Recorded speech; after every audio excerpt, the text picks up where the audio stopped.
Oh, Gunther.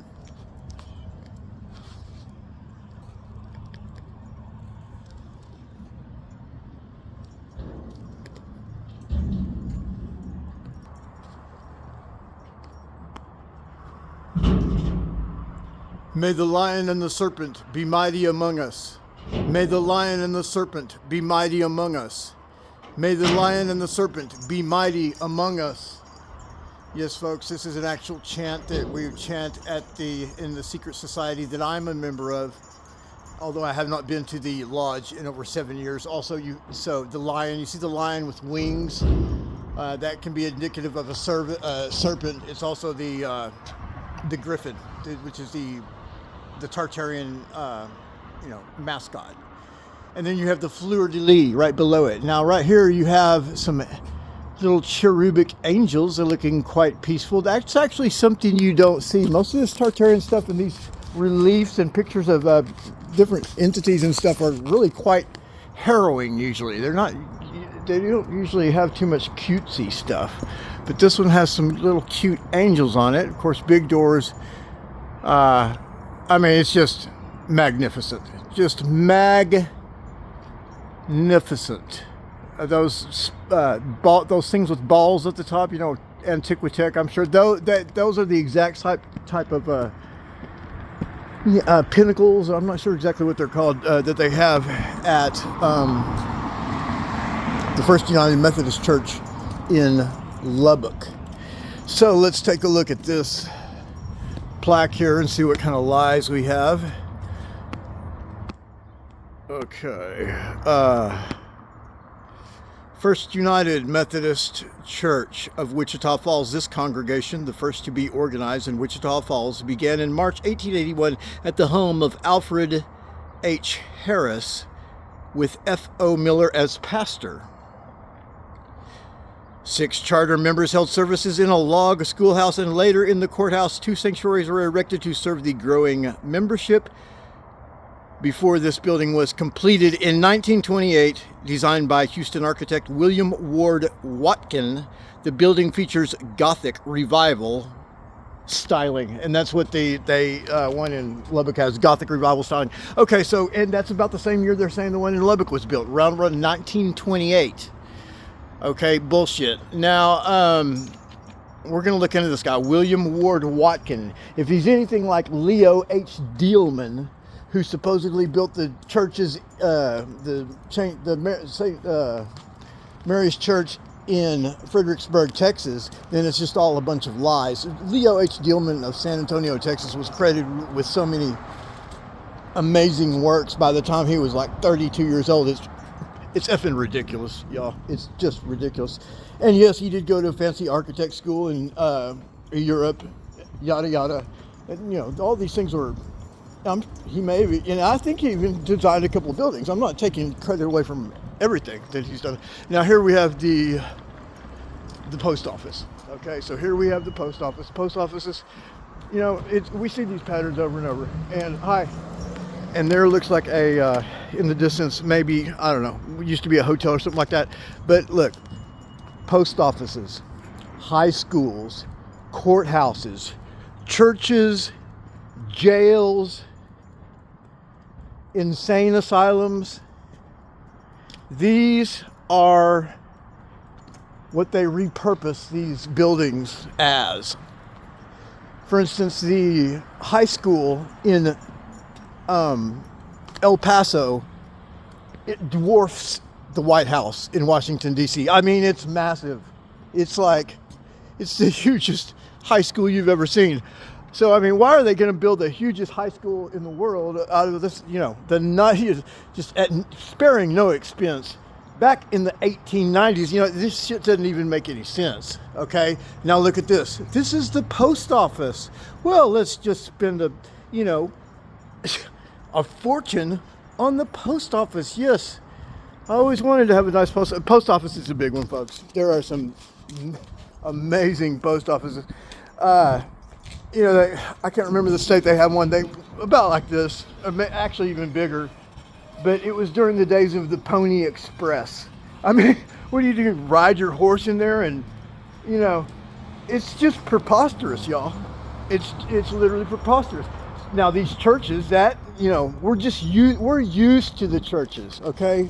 Of course the churches are too big too, but those congregations can grow, and church is a big deal in the United States, and especially here in the South where we're at right now, Texas, Arkansas, Tennessee, and then North Carolina. I guess that's technically the South. I guess you might call that the North. Let me tell you folks, there's more Southern flags in North Carolina than you can shake a stick at.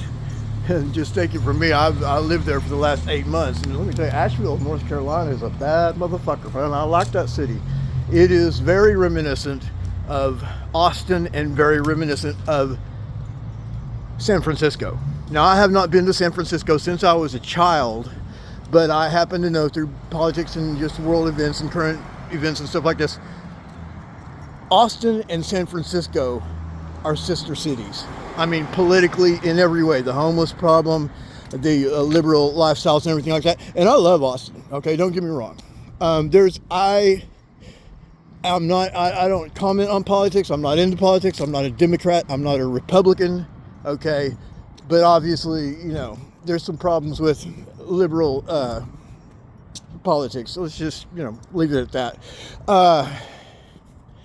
Carol Quigley, the mentor of Bill Clinton, who wrote the book. He wrote the book on the Democratic Party, Carol Quigley, and it's such a long book. No one's ever read it because it's so long, you know. But this guy is obviously a genius. Well, in his own book, Carol Quigley posits or states that the Democratic Party has to be propped up. Literally has to be propped up. Well, is it because it's so nonsensical?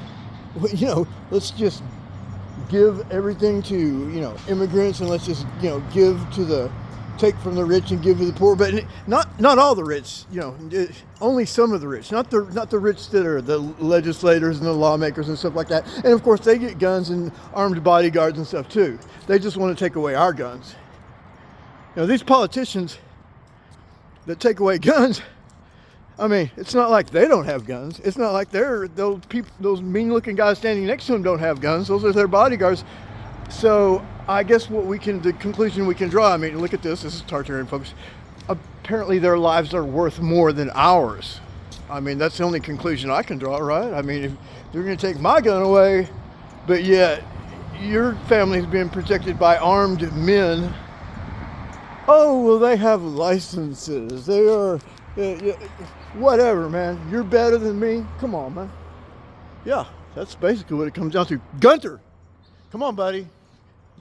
You're messing up our video. So yeah, this is these stylized things above these windows here.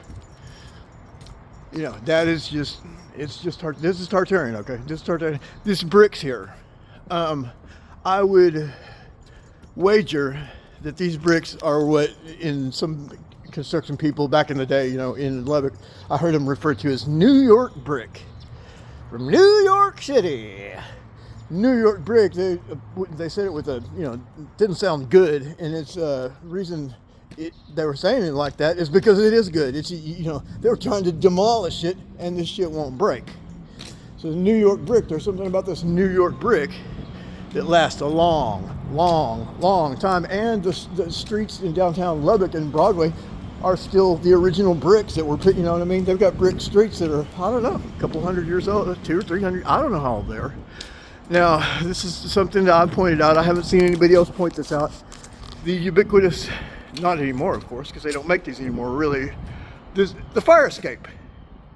The fire escape. This is a Tartarian idea, a Tartarian practice, is these fire escapes. You remember West Side Story, you know, the Jets and whoever the Sharks or whatever, you know, the white gang and the Hispanic gang, and they're, you know, fighting with their switchblades and stuff like that. I can't remember really any of the songs, but, you know, there were lots of those stairs like that. Of course, there's lots of buildings in New York that have stairs like that. Now, speaking of New York City, when I had Tartarian Tile, isn't that nice? I had my flooring company, I named it Tartarian Tile, and you can still check it out online. Just do a search for Tartarian Tile. Now, will you look at that? Look at that. That's beautiful. Oh, wow, that's amazing. Okay, now you see the red and white themed there, that signifies a power station. Most of your Tartarian buildings, when they have the red and the white, which is also very reminiscent of the Catholic priesthood, red and white. You know, the war of the roses, the red roses against the white roses.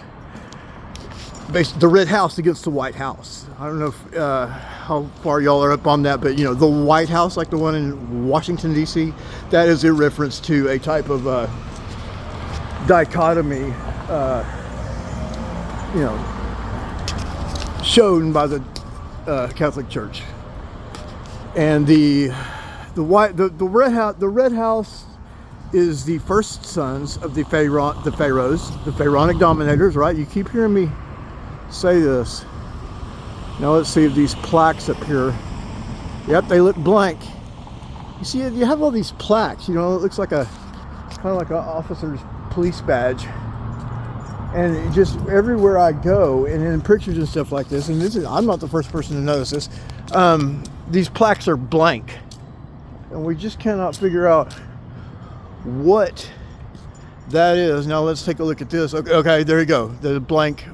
When you know the blank, I mean, it's just the same stuff over and over and over.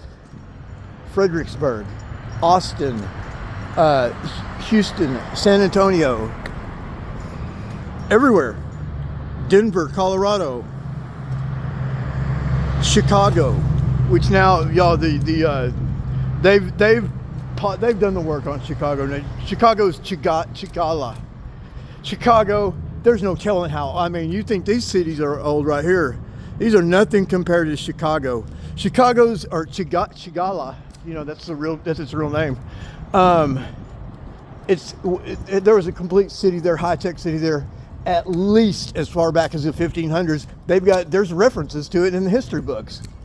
You know, not the ones that didn't get, you know, expunged or put in the book burnings or whatever. Yeah, you kind of get an idea. Yeah, that's a massive building right there. Looks like it's still being used. That's probably one of your downtown Wichita Falls, you know, main office buildings. So anyway, I did go by the courthouse. There was some confusion. I didn't have this thing completely researched. You know, I'm finding I don't have to. You know, I'm kind of a walking encyclopedia knowledge base of Tartarian stuff, and so all I have to do is just show up on the scene and point the same things out over and over and over, and it never gets boring. Let me tell you, it never gets boring. And so through this repetition, you see, many of your Tartarian investigators are book soldiers or internet soldiers. You know, they're out there looking at stuff on the internet, you know, and hey, more power to them. That's some of your best work right there, you know, going through these archives, going through these databases, going through these map collections, all this stuff. But at some point, and of course I do these things too, I research these things on the internet. Well, but at some point, you've got to have a man like me who's got to have boots on the ground. You see that? Those are boots, and that's the ground. And I'm talking about boots on the ground. And if you're going to have boots on the ground, why not have some stylish blue boots, some Western boots? You know, why not? So anyway, add a little, you know, pizzazz to it. And so, and of course, if this video is being put on my new channel, my new show. You're probably watching it right now if you're watching this video, and that is, the show is called ARYAN. Where have we heard that name before? Right, come here, Gunter. Yeah, the old show was called You Don't Know. You don't know, huh? So don't act like you do, because then something bad might happen to you. With your host, ARYAN, me. Okay, well, this show, I'm capitalizing on or trying to leverage the popularity. What does that say? That's the Mayor Heydrich building number 2, right there. You see these, it's a square that's tilted up to look like a diamond. That is another version of the sun hieroglyph. The controllers, whoever they are, whether they're Tartarians, Phoenicians, who we really don't know, although a lot of stuff is coming to light about that. Of course, there's another Tartarian building right here. Somebody's trying to run me over in the street. Let's see what this thing says. That is, oh, that's the Hamilton building parking. I don't know that that's Tartarian, but let me tell you, it's a pretty old sign there. So, yeah, you know, we're getting a, kind of looking around. I mean, this is Tartarian for sure. I mean, yes, of course, this building. And what I'm speaking of is Wichita Falls. But my, you know, and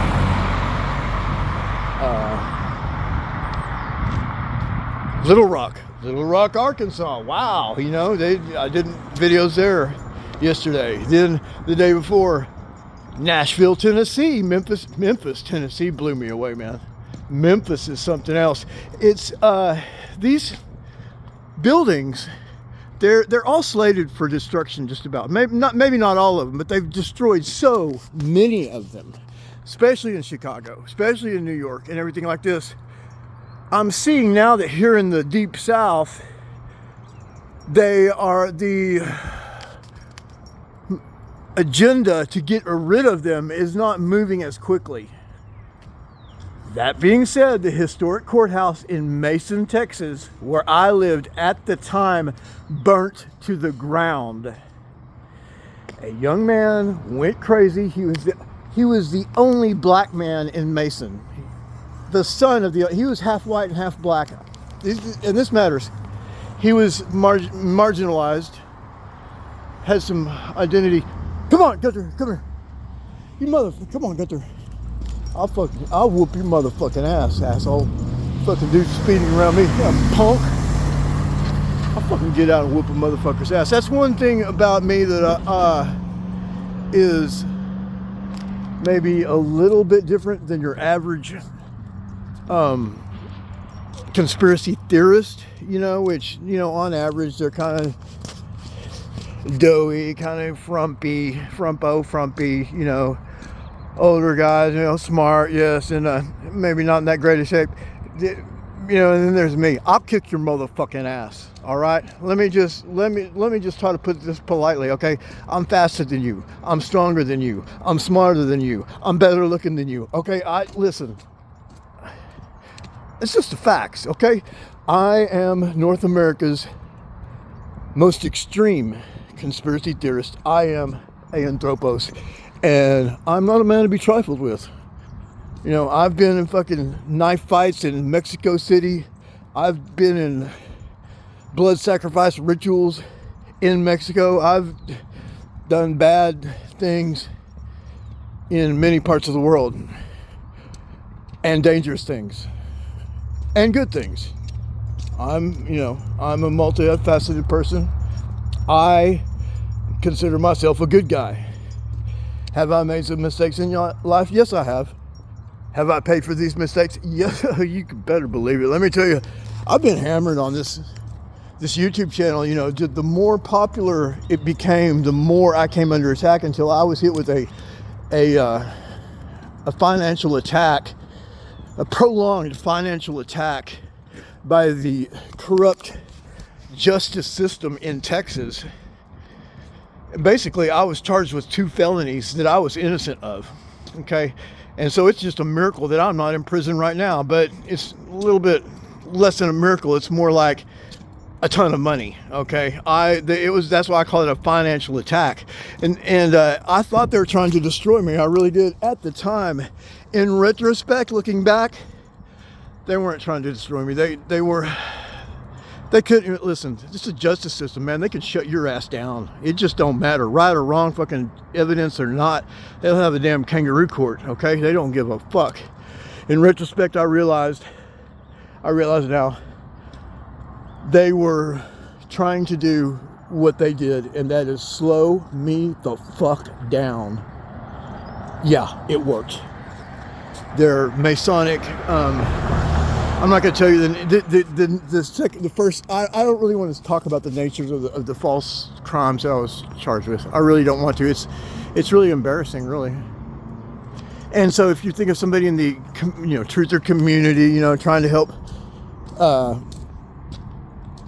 people and stuff like that, and we know about all these terrible atrocities that are happening to people with mind control and stuff like that. Well, if you're gonna punish somebody, okay, look, right, of course, windows on the ground, once again, windows on the ground. There's an old King Arthur, looking door right there. It looks like they're doing some renovation here. That is, I don't know if that's a cross of Lorraine or a stylized cross of Lorraine. Once again, you see this, if y'all can see this symbol, folks, I call it the Zodiac Killer symbol. It is a circle and a cross. Okay, when I joined the OTO, which is the Ordo Templi Orientis, secret society, not created by Aleister Crowley, the most evil man who ever lived. Okay, IHS. I'm going to get back to that. IHS.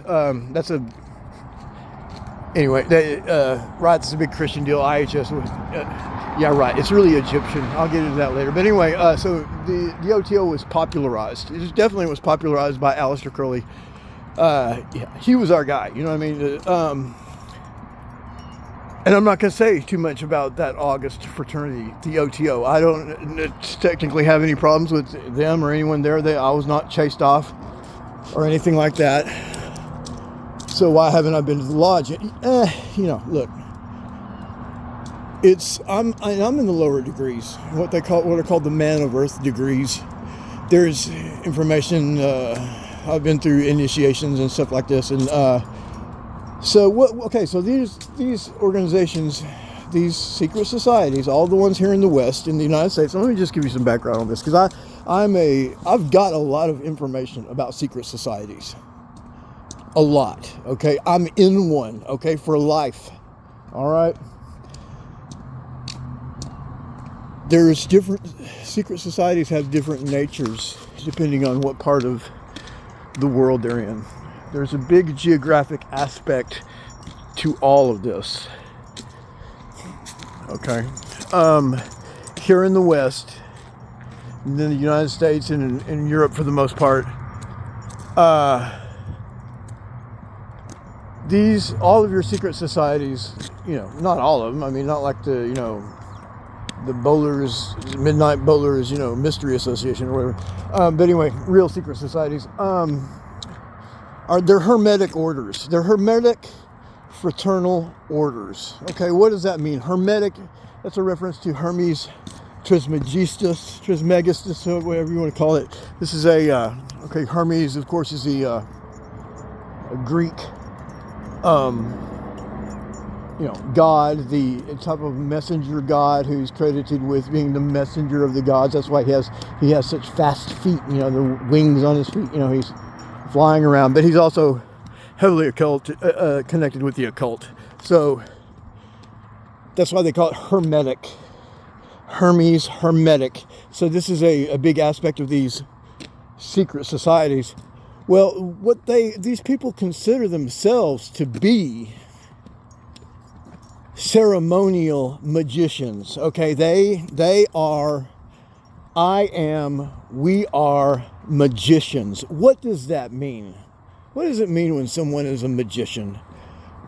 If you have some of these, people in Hollywood, these, not like David Copperfield. Let me tell you, that's a whole different subject right there.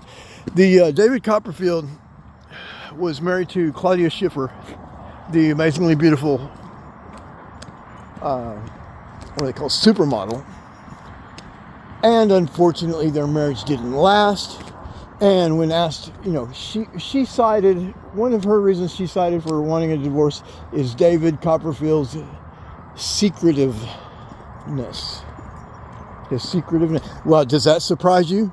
I mean, hey, the mad magician doesn't want to show his tricks, does he? Right? Apparently he didn't want to show his tricks to Claudia Schiffer, much to her Schiffer chagrin. Don't do. So, yes, so these type of magicians are doing what's called illusions. They're doing illusions, the cape and the hat and all this stuff. Well, or so we're told. And yes, absolutely, they are doing illusions. But the other types of magicians, the magicians that the Tavistock Institute or MIT or, wherever they're the next clubhouse where they're planning the next, lone gunman scenario or mass school shooting or whatever, these people are magicians because they are experts at illusion. I don't like to talk about this one very much, but most of y'all know where I stand on Sandy Hook. Sandy Hook was the biggest illusion. People bought that hook, line, and sinker, pun intended. Sandy Hook wasn't even a functioning school when that shit happened. That fucking Adam Lanza is not even a real person. It's just a composite of photos put together. These people who are there they're crisis actors. One of these ladies, listen, did people die as a result of Sandy Hook? Yes, they did, but not on that day. The people that died afterwards when they found out the truth. We're talking state troopers, detectives, police, and government officials in Connecticut lost their lives for trying to expose this or just knowing too much, really.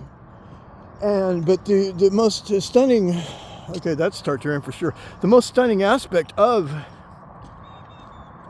Sandy Hook is that the man who wrote the book on the school safety shit, on what to do when, Adam Lanza comes to your school or, whatever. Yes, there is a book, the guidebook on what to do, how to protect schools, all the things these are not suggestions. These are the guidebook for what you're supposed to do. So, a man named Wolfgang Halbig, he was incensed, of course, by the Sandy Hook debacle massacre, but what really drove him over the edge is when he started hearing rumors that people were actually, we're talking a degenerate, tinfoil hat, crazy, just disrespectful people, disrespecting these families that were going through the mourning process of their terrible deaths of these children. There were people suggesting that it was fake, that Sandy Hook was fake. Let me tell you, Wolfgang Halbig, it made his blood boil. He was so incensed by this. After all, he's the world's top expert on what happened at Sandy Hook. Now, he was already retired by the time Sandy Hook happened, or didn't happen, choose. But he literally wrote the book on this. And just only very shortly before he retired and shortly before Sandy Hook, there's all types of different, these different types of injuries and different types of, school shootings and stuff like that, there has to be a helicopter has to go there. And, it has to do this, has to do that, has to do this, has to do that. Well, anyway, he's a very caring man, so he wanted the families to have peace and be left alone for their mourning for these children that were massacred at the school. And so he wanted to do his part, of course, and silence and humiliate anyone who would dare suggest that Sandy Hook was somehow not a real event. And who better equipped to do that than the guy who wrote the book? He felt a calling. He felt pressured. He felt it was his duty to debunk these degenerate, worthless scoundrels who would dare to suggest that Sandy Hook was not real and a real American tragedy. And so he set off on that process. And let me tell you, it changed his life forever. It changed his life forever. Do you hear me? It changed his life forever. Come on, Gunther. Wolfgang Halbig discovered, much to his chagrin, much to his shock and astonishment, that not only was it the whole thing was fake. Sandy Hook wasn't even a school. It had been a school at one time, but it wasn't. It was closed down. The whole damn thing. The students, the teachers. It was all fake. They're all actors. And this one guy, and you know what I can't stand is when I'm getting in this, you know, maybe argument with somebody like that about how real Sandy Hook is. And I've had two people do this, and I just want to slap the shit out of them. They told me that they had personal friends, that they knew somebody who were parents of kids at Sandy Hook. I was like, bitch, I didn't say that. I just wanted to slap the shit out of them. You're gonna lie to my face? How the hell can you be friends with some of the parents of Sandy Hook when those people aren't even fucking real? Look, the people that they used were, you know, of course, CIA agents and also crisis actors. But what they would do is the kids who supposedly died would be like nieces and nephews of these actors. So they'd have pictures of them with them and stuff like that. And they'd, you know, so the pictures of the children and everything that had died, these are all kids that are still alive. Nobody died at Sandy Hook. Nobody died at Sandy Hook. Did people die because of Sandy Hook? You bet your ass they did. I mean, I don't know how many. I wouldn't be surprised if it was 100. You know, some state troopers for Connecticut. You know, other people who had been in law enforcement and upholding law and were, you know, righteous people their entire lives, you know, not only following the law, but enforcing the law. And investigators. You know, a lot of them were, they were, you know, maybe not assigned to investigate it. I'm sure they were told to stay off of it, I'm sure. But I mean, what are you going to do if you're a state investigator for Connecticut? I think that's where Sandy Hook happened. And, you know, you're in their DPS or version, you know, that's what they call it in Texas. I mean, you're going to start asking some questions. And when you start seeing this fruitcake they put out there as a, you know, the mortician or whatever, he was like smiling and stuff. Y'all remember that creepy dude? That's the Tartarian edifice right there. Little bitty, unusual looking house. I don't know about that. Kind of too modern looking. You know, a lot of these, see, and there are wooden Tartarian edifices. I'm not saying that these are, you know, 300 years old or something like that. Obviously, wood does not last as long as brick and stone, obviously, okay. But yes, there are wooden Tartarian structures. I've investigated these in Mason, Texas. I've done, my Tartarian investigations are actually pretty extensive. I don't know how many quote-unquote Tartarian investigation videos I have on my old channel. You don't know, which is still up. I have over 300 published videos that I produced and published myself on my YouTube channel. You don't know, huh? So don't act like you do. And you can go check them out today. You can go check them out right now. They're still up there. I am locked out of that account, so I can't mess with that account. And it's not because YouTube is mad at me or anything like that. One of my phones got destroyed at work, and it had the two-factor authentication. And so long and short of it is, I got, you know, just out of not having backup information for the login credentials, I was locked out of my accounts that controlled that YouTube channel. That's why I've got a new YouTube channel now. But as with many calamities or something like that in my life, it actually worked out for the good, because guess what? I can't post any more videos on there, which means guess what? I can't post something that YouTube doesn't like, and therefore have the whole channel removed. My YouTube channel is actually being protected by virtue of the fact that I don't have any control over it. Isn't that something? I mean, there's just a genius born every minute. Okay, we're back here at the truck. It's cold. That's it. 31 minutes. Okay, thank you. Bye.